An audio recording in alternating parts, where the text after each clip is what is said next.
hopes may not be working given the new financial environment and the economic headwinds, etc. So, Agnes, I think you have a beef with this, right? At the end of last year, the government changed the land supply for public and private from a split of 60 to 40% to 70-30. What I'm saying is that although there is a change in the land supply between public and private, but the immediate to short-term private housing supply will continue at a relatively high level. Although the market, how the market perceives it, how the perception will affect the price of property is another matter.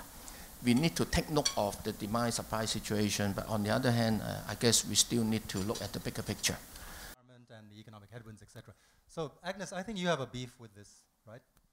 Back in the 2002-2003, at that time, during the Asian financial crisis, our economy was very bad.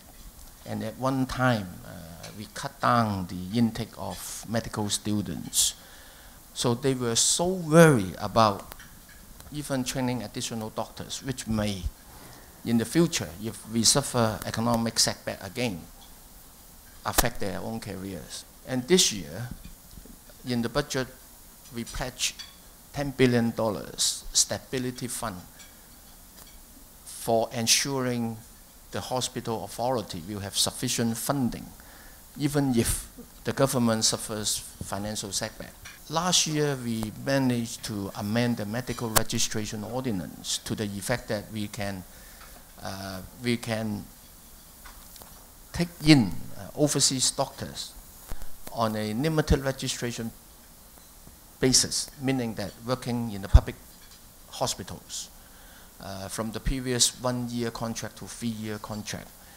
At the moment, there are 20 such applications being processed, and we aim at a lot more. And hopefully with this, it will go some way to address the issue. And the economic headwinds, etc. So, Agnes, I think you have a beef with this, right? To me, the coming 5 years is by and large a neutral situation in terms of budget deficit or surplus. We will be having a deficit next year if without a write back from housing reserve. But that deficit, projected deficit, is very small. It's about 5 billion Hong Kong dollar. So I would consider this as year-on-year fluctuations depending on the economy. So all in all, the coming 5 years would be by and large a balanced budget situation. Thank you very much, ladies and gentlemen. Thank you, FS, and thank you, our panelists.